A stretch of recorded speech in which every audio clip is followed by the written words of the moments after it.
Sería realmente catastrófico que el Frente Amplio retomara el Poder Ejecutivo de la República Oriental del Uruguay. Te voy a explicar por qué. Antes de esto te digo que estamos en CX30 Radio Nacional, 11:30 AM por aire, radionacional.com.uy por internet. Estamos en Facebook, ahora mismo saliendo al aire, en donde estamos. Esto me indica, por supuesto, el amigo Ramón Villa, quien está con nosotros en Controles. Gracias, Ramón. Ramón Villa en Controles me dice, bueno, recordá que estamos en vivo por Facebook, en donde estamos. Ese es el nombre de nuestro dominio en X, arroba en donde estamos, por Instagram, en donde estamos Uru, y nuestro canal YouTube, que es Mirá en donde estamos. Ingresá a ese canal. Ingresá, revisá lo que hay ahí. 5 años de tarea periodística desde Libertas, Uruguay, Fundación Liberal de la República Oriental del Uruguay, en defensa precisamente de la democracia representativa, de la república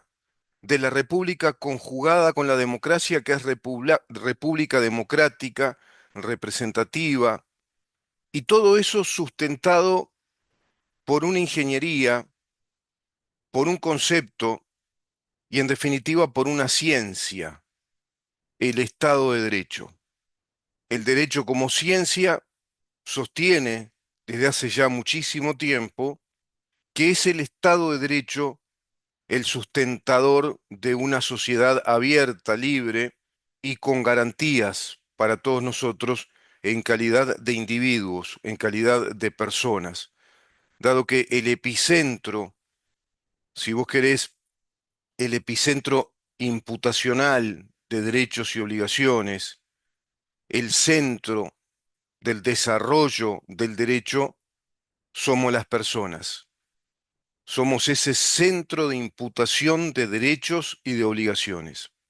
El único centro de imputación de derechos y obligaciones es el individuo. No existen los derechos sociales, no existen los derechos sindicales, existen los derechos de las personas, sean estas físicas o jurídicas. Y existe el derecho sindical de las personas, existe el derecho laboral de las personas, existe el derecho económico de las personas, existe el derecho marital de las personas, existe el derecho del niño en calidad de personas, existen los derechos procesales de las personas, sean físicas o jurídicas, centro de imputación de derechos y obligaciones. Y respecto a las obligaciones, exactamente lo mismo. Existen obligaciones de las personas. Y nuestra Constitución, como Constitución democrática, republicana, de democracia representativa, como Constitución de libertades, como Constitución liberal, plantea que tenemos derechos subjetivos, universales, inviolables e indivisibles, por eso son universales. El derecho a ser protegidos a la vida, al honor, la libertad, la seguridad, el trabajo y la propiedad. Están los derechos del niño, también consagrados por la Constitución y leyes especiales como el Código que tenemos del niño. Acá, por ejemplo, tengo distintos códigos, el Código Civil, el Código Penal, Código de la Niñez y la Adolescencia, el Código General del Proceso. Todo obedece desde la Constitución de la República a la condición de personas. Digo esto porque formulo desde acá el mundo libre, el mundo que ha desarrollado la economía de mercado, la economía de competencias, modelos abiertos de economía de competencias, oferta y demanda, el sistema económico que está sustentado en el derecho universal de propiedad privada. Desde el derecho o desde el régimen jurídico de la propiedad privada como un régimen universal, indivisible y base fundamental de la construcción del Estado, existen los modelos económicos del llamado capitalismo o la economía de mercado. La economía de mercado que obedece a la propiedad privada, a los emprendimientos privados y así al desarrollo de la innovación, es decir, el desarrollo de descubrimientos, de inventos, de creatividades que pueden ser patentados como propiedad de ese individuo o de ese grupo de individuos que lograron crear algo nuevo. Eso es la innovación. La creación hacia el mundo de algo nuevo que va a beneficiar la condición humana, que va a mejorar la calidad de vida. Ya el mundo no es el mismo desde que se innovó con el lavarropas, con el lavavajillas, con una licuadora, con una batidora, con las heladeras, hoy heladeras con freezers, el freezer, la calefacción a través del aire acondicionado, del converter, la computadora, el diseño de las personal computer, del PC, celulares, el diseño de la tecnología LED, el automóvil, etcétera. La vida humana ha cambiado sustantivamente a posteriori de cada una de esas tecnologías, de esas innovaciones que han costado muchísimo trabajo, que se han desarrollado muchas de ellas sobre el campo del ensayo y error, del riesgo de capital, de personas que lo arriesgaron todo en pos de ese sueño de innovar precisamente en ese aspecto para mejorar, digamos, ese contexto de la condición humana. Imagínense un mundo antes del lavarropas, antes del lavarropas centrifugador, de los secadores de ropa. Imagínate un mundo antes de la cocina combinada, eléctrica y a gas, por ejemplo. Imagínate un mundo antes de la televisión. Imagínate el mundo antes de la computadora, sobre todo para aquellos que son jóvenes, muy jóvenes,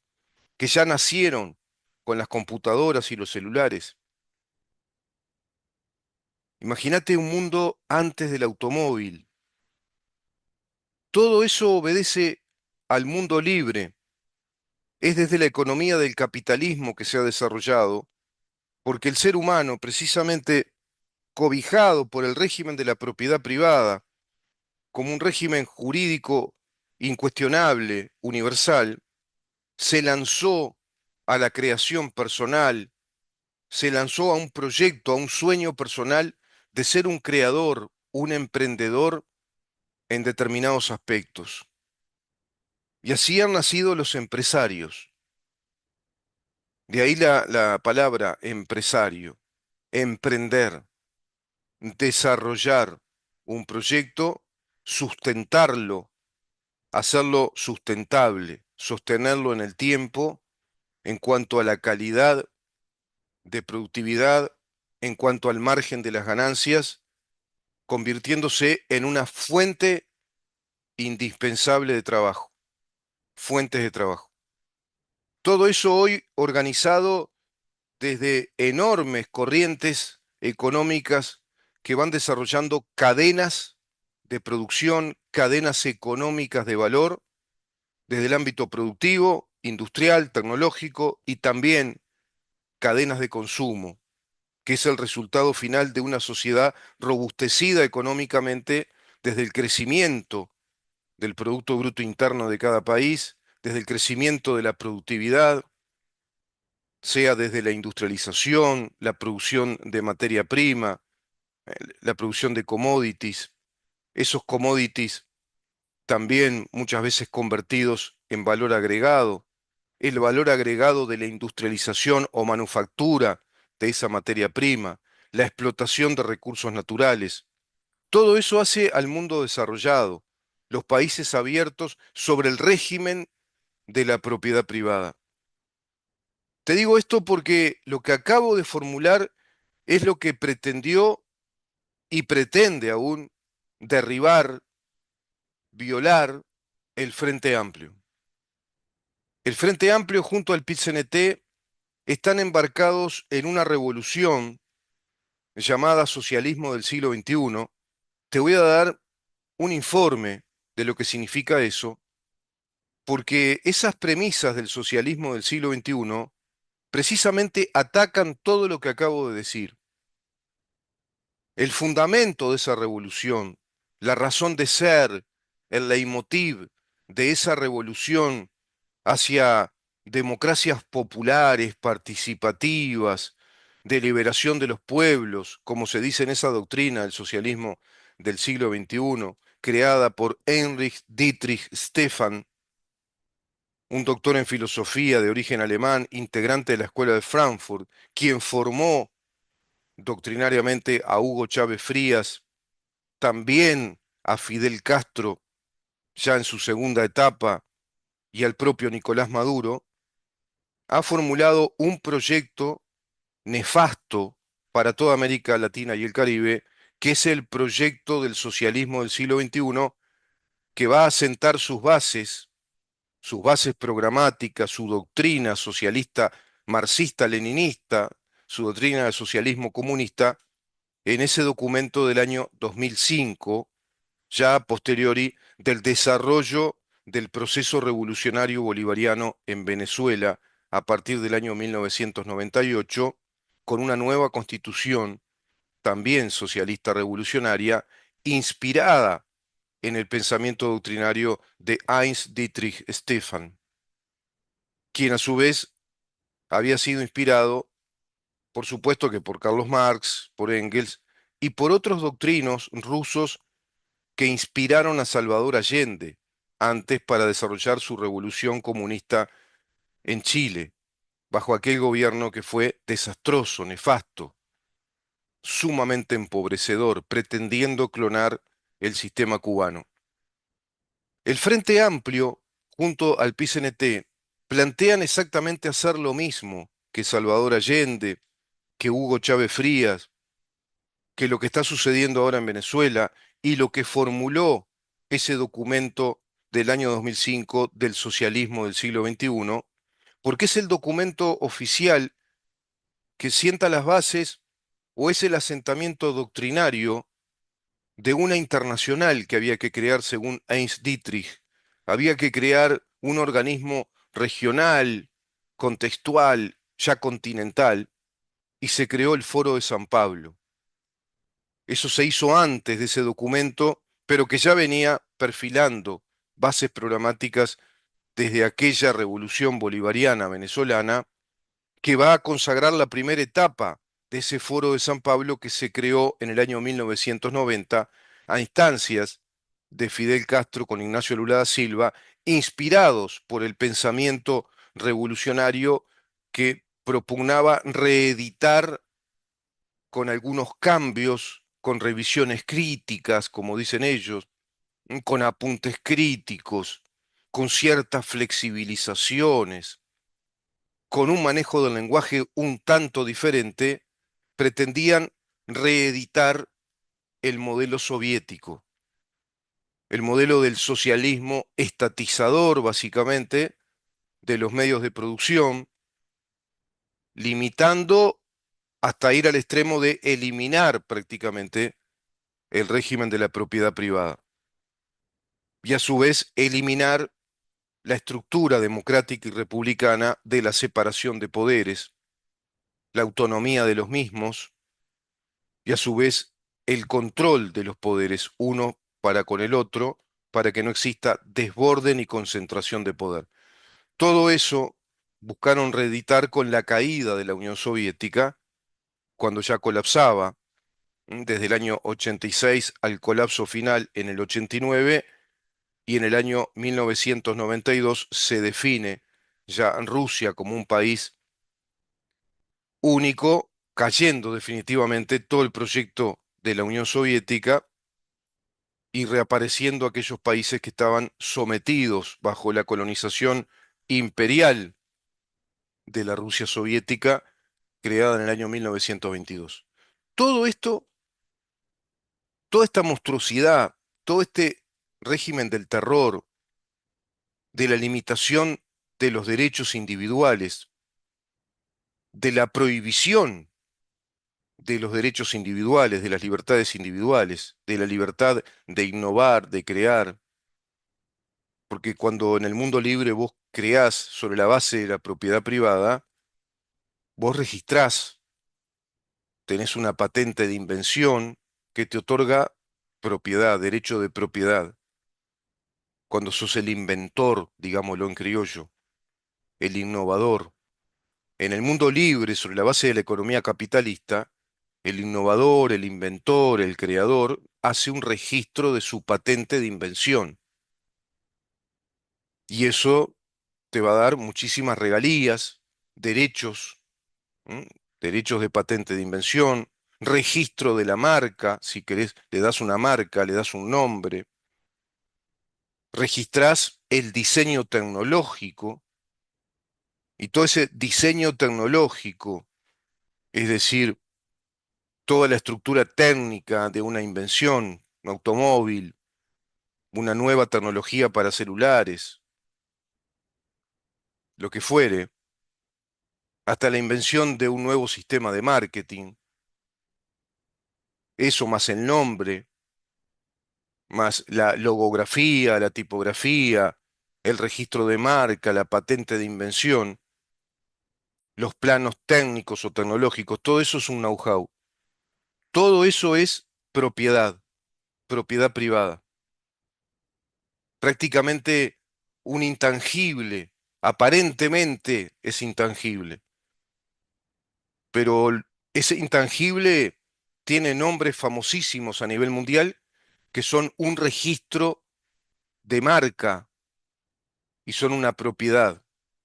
Las grandes firmas mundiales que todos conocemos tienen todo este proceso de registros de marca, de invención, tecnología, la tecnología en la elaboración de un alimento, de un medicamento determinado, de una tecnología automovilística o de electrodomésticos, lo que fuere. Lo mismo para la industria pesada, para la industria de insumos, que son maquinaria y tecnología hacia la industria. El socialismo del siglo XXI es enemigo de todo esto, combate todo esto y su leitmotiv, su vocación es combatir el régimen de la propiedad privada. Y eso es lo que está haciendo el Frente Amplio con el PICNT. De eso se trató el plebiscito del PICNT, que afortunadamente fue rechazado por una abrumadora mayoría del 62, prácticamente 6%. El 62% de los uruguayos con sabiduría, con sentido común, con capacidad de discernimiento aún, le dijeron que no a ese modelo socialista que combate la propiedad privada, que combate el derecho a la propiedad privada, que combate el concepto del derecho universal, indivisible y único de propiedad privada, como lo establece la Constitución de la República. Porque los uruguayos en ese 62,6% entienden que si perdemos el derecho de propiedad privada, si perdemos el derecho fundamental y universal de propiedad privada, si perdemos la seguridad jurídica del derecho de propiedad privada, perdemos todas las posibilidades de ser un país viable, sustentable, porque perdemos nuestras libertades. Si perdemos el derecho de propiedad privada, perdemos todas las libertades y perdemos la honorabilidad de nuestra vida, el derecho a ser libres, perdemos el derecho al trabajo, porque todo quedaría en manos de un gendarme superpoderoso, concentrador del poder político, del poder económico, es decir, de la toma de decisiones, de la planificación de la economía, como lo es el Estado. El Estado pasaría a ser nuestro empleador, nuestro patrón, nuestro monopólico patrón. El Estado obtendría el monopolio de los bienes de producción. ¿Qué es lo que buscan los socialistas? El socialismo comunista pretende que la propiedad privada de producción de bienes, la propiedad privada de producción de insumos, que la innovación y creatividad dejen de existir en lo privado para que se concentre en lo estatal. Eso plantea el socialismo del siglo XXI. Te voy a mostrar algunos aspectos porque son ampliamente coincidentes con las bases programáticas que el Frente Amplio está planteando, y por eso el que no sabe hablar se contradice porque no saben cómo ocultar este proyecto revolucionario en el que está embarcado el Frente Amplio con el PCNT, dado que ya cumplieron 15 años de gobierno y ahora vienen por todo, dado que también comprobaron que históricamente pueden perder el poder, ellos pensaban que no, perdieron el poder, vino esta coalición de gobierno como una disrupción, desarrolló un montón de actividades, desarrolló contextos de país que estaban destrozados. Este gobierno desarrolló emprendimientos, desarrolló infraestructura, desarrolló un modelo financiero equilibrado, desarrolló un modelo financiero de regla fiscal que nos permitió que bajáramos el proceso inflacionario a la mitad, que no incrementáramos déficit fiscal, que subiera la tasa de empleo, que estemos arriba de los 80, 90 mil puestos de trabajo, que todos los fondos de inversión se hayan desarrollado aún mucho más y plantea una reforma de la seguridad social que ahora permita que todos los uruguayos sean inversores, si así lo quieren, bajo la libre disposición de su voluntad, porque es optativo al inicio, una vez que optás ya es obligatorio, que todos los uruguayos que comienzan a trabajar puedan optar por el sistema de capitalización y ahorros hasta la mitad de los aportes obligatorios para el régimen de la seguridad social. Por un lado, el régimen jubilatorio y por otro lado, el régimen de retiro de la capitalización de los ahorros, generando eso una masa enorme de inversores que capitalizan, que integran propiedad privada desde este sistema de los ahorros capitalizables, es decir, que obtienen rentabilidad, que se reproducen, generando una enorme masa de inversores que fortalece al capital inicial, a la formación de un capital para invertirlo en esos fondos de inversión que son actividades económicas, actividades industriales, actividades fabriles, empresariales, actividades comerciales, actividades también financieras, que en el 85% deben desarrollarse en suelo uruguayo, en el Uruguay. Ha traído inversores, ha incrementado el Producto Bruto Interno, ha creado infraestructura, y evidentemente los uruguayos en la primera vuelta en un 48% le dijeron que sí a este gobierno. Y hay más, porque esas miniaturas políticas que no lograron banca y a través de un sistema tramposo que tiene el sistema electoral uruguayo, no sumaron a la coalición de gobierno cuando sabemos que perfectamente tres de esas fuerzas chicas políticas, que entre todas llegan a más del 1,8%, también sumarían a las filas de la coalición de gobierno. Estamos hablando prácticamente de un 50%, 49, casi 50% de uruguayos que le dicen que sí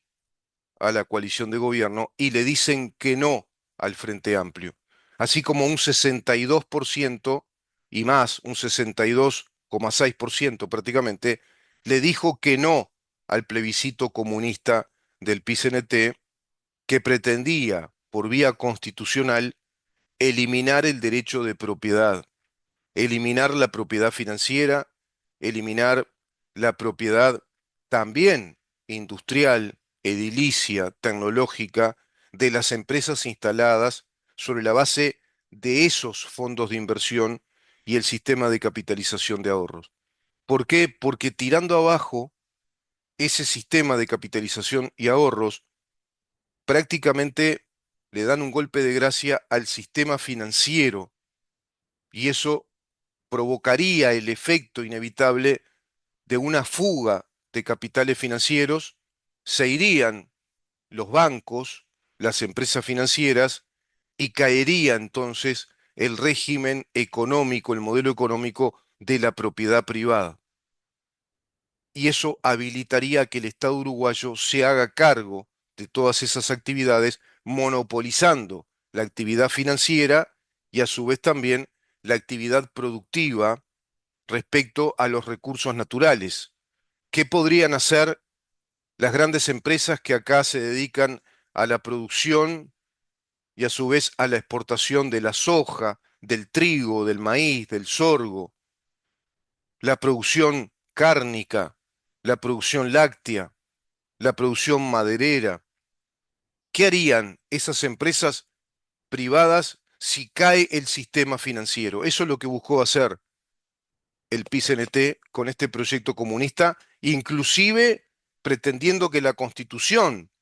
dispusiera en el artículo 67 la eliminación del sistema de la capitalización de los ahorros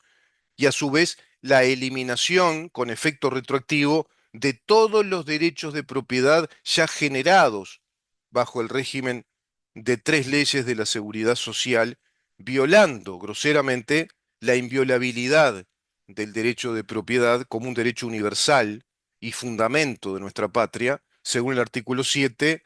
y los artículos 32 y 36, así como la ley de interés nacional, que es la ley de protección a las inversiones, a través de la cual Uruguay está muy comprometido, que es la ley 16.774. Al hacer caer eso, caería todo el sistema de inversiones, caería el sistema privado, el sistema de propiedad privada para las grandes producciones, porque lo que procuran los regímenes comunistas es obtener los medios de producción, concentrar los medios de producción en el poder ejecutivo, estatizando los medios de producción, estatizando los grandes medios de producción que son hoy propiedad privada. Por lo tanto, el Estado sería a cargo, como pasó en Venezuela, de la producción de los recursos naturales. Por ejemplo, de todo lo que nombré, de los granos, de las carnes, de la producción láctea, de la producción hídrica, de todo lo que hace la producción de energía. Eso es lo que hacen siempre los gobiernos comunistas. Concentran todo lo que obedece a la producción de energía, recursos naturales y también al sistema financiero, que lo estatizan con el famoso el predicamento de la nacionalización de la banca. Ahora en el programa del Frente Amplio, en las bases programáticas, hablan de la nacionalización del sistema de recursos financieros, darle más dotación al Estado. Hablan de darle más dotación de recursos económicos al Poder Ejecutivo. Hablan de un Poder Ejecutivo más fortalecido en recursos económicos por la vía impositiva y por la vía de la confiscación, que no lograron, afortunadamente. Así que muchísimo cuidado el 24 de noviembre, porque ese es el proyecto del Frente Amplio, el socialismo del siglo XXI, que es un concepto originalmente formulado en 1996 por el sociólogo alemán Heinz Dietrich Stephan, que surgió como producto de la reflexión sobre el socialismo soviético oriental del siglo XX, precisamente. El término adquirió difusión mundial desde que fue mencionado en un discurso por el entonces presidente de Venezuela, Hugo Chávez Frías, el 30 de enero del 2005, desde el Quinto Foro Social Mundial. Según la concepción original de Heinz Dietrich Stephan, el socialismo del siglo XXI sería la cuarta fase del desarrollo del movimiento socialista, en la cual se superan los proyectos fallidos de estatización del siglo XX. ¿Se dan cuenta? En este proceso está envuelto el Frente Amplio del PCNT, porque integra precisamente el Foro de San Pablo como una fuerza muy activa, generadora de doctrina también, a través de teóricos uruguayos, a través de José Mujica, a través de Sirio López Velasco, a través de Caetano, a través de muchísimos teóricos que integran el Frente Amplio y el Frente Amplio junto al PCNT como fuerzas políticas socialistas integradas al Foro de San Pablo, inclusive figuras que particularmente se integran como miembros activos, caso Fernando Pereira, Marcelo Abdala, Castillo, bueno, ni que hablar José Mujica, y tantos, Carolina Cose, que fue incluso presidente de la Comisión Latinoamericana y del Caribe contra la Violencia, la Discriminación y la Xenofobia, que es la creación de una institución también continental generada desde la CELAC, porque a su vez la CELAC ha sido creada por el Foro de San Pablo. ¿Qué plantea Heinz Dietrich? Plantea en su doctrina la creación, la necesidad de crear organismos continentales que internacionalicen esta fase del movimiento socialista a nivel internacional. De igual manera, él estableció que el socialismo del siglo XXI no depende en sí del tipo de propiedad que se establece, por lo que se sostiene bajo una economía mixta, pero relativiza muchísimo a la propiedad privada y la propiedad privada no la podés relativizar. El derecho de propiedad privada no puede ser limitado, relativizado, llevado a una expresión prácticamente mínima, porque deja de existir. El derecho de propiedad existe o no existe. Es como la libertad. No te pueden decir, hasta acá tenés libertad, acá ya no. Hay libertad para esto y para esto, en esto no. Eso es la relativización de los derechos que en la concepción liberal, en la concepción occidental de una sociedad abierta, democrática y republicana, desde un Estado de Derecho, son derechos universales, son derechos generales, universales, sin limitación alguna, como derecho, el derecho a la libertad, el derecho a la vida, el derecho al honor, el derecho al trabajo, el derecho a la propiedad. Nadie puede ser privado de estos derechos. Artículo 7, derecho de propiedad. Nadie puede ser privado de este derecho. Nadie, bajo ningún concepto, no puede ser limitado el derecho de propiedad. Nadie, ni el derecho de propiedad puede ser limitado en nada, porque es un derecho universal. Esto plantean los socialistas del siglo XXI, van desarrollando ciertos matices, discrepancias internas. Se establece en este documento que el propio Dietrich afirma que el socialismo del siglo XXI tiene 200 años de evolución, dice este anormal, de evolución, como si hubiera ocurrido algún proceso realmente de desarrollo, de evolución en las sociedades comunistas, cuando ha sido todo un desastre. Son poblaciones sometidas a la miseria, a la falta de libertad, al ultraje, a la prepotencia del Estado y al fracaso, el fracaso rotundo, empíricamente comprobado, el fracaso que significa modelizar la economía desde el Estado propietario, el Estado patrón, el Estado empresario. El Estado no es innovador. El Estado no tiene, digamos, pretensiones de crecimientos personales. El Estado no tiene la voluntad de desarrollarse como una persona. El Estado no es nada, es una entelequia, una abstracción. ¿Qué es el Estado? Somos todos nosotros. No es una persona, no tiene voluntad propia, es una maquinaria, una tecnología, que estos enfermos comunistas siguen pensando que esa maquinaria, esa tecnología que está concebida para organizarnos socialmente, puede ser empresario, puede ser innovador, puede ser productor, empleador, puede ser todo, puede ser el patrón, y así se arma el desastre, como pasa en Venezuela, en Cuba, en Nicaragua, en Corea del Norte, como sucedió en la Unión Soviética. Bueno, habla de la fase fundacional del socialismo utópico, después de la madurez del socialismo científico de Marx y de Federico Engels, de la fase práctica del socialismo del siglo XX, que fue lo que aplicó la Unión Soviética, el desastre total, con 120 millones de muertos programados desde el plan de los gulags de Stalin, el socialismo del siglo XXI en sí, superando los fracasos de la estatización, y se sigue hablando de la estatización y concentración de medios como ha sucedido en Venezuela. Todo esto trae bajo la manga, bajo el brazo, y está en las bases programáticas del Frente Amplio. Lean las bases programáticas del Frente Amplio, es este escandaloso y lamentable proyecto, este proyecto Halloween, este proyecto monstruoso del socialismo del siglo XXI, es lo que pretende desarrollar el Frente Amplio en el gobierno. Por eso, una vez fracasado el plebiscito comunista del PCNT, a los pocos días ya comenzaron a hablar de que si son gobierno van a reinstalar el tema y a legislarlo, a legislar precisamente la violación de la seguridad jurídica del régimen universal de la propiedad privada. El que no sabe hablar, por ejemplo, llega a manifestar eso, Gabriel Odone, montón de referentes del Frente Amplio, Marcelo Abdala y sobre todo Alejandro Sánchez, el Pacha Sánchez, representando a la 609, la lista oficial del MLN. Todo el Frente Amplio en su conjunto está planteando que si es gobierno, va a comenzar por ese lado, porque tienen que tirar abajo el sistema financiero y fracturar gravemente el régimen jurídico universal de propiedad privada que formula nuestra Constitución. Vamos a una pausa, vamos a recibir al doctor Raúl Menéndez para hablar de él, de otro desastre, un fracaso institucional del Uruguay de estos últimos años, también a propuesta del Frente Amplio cuando fue gobierno, desarrollándose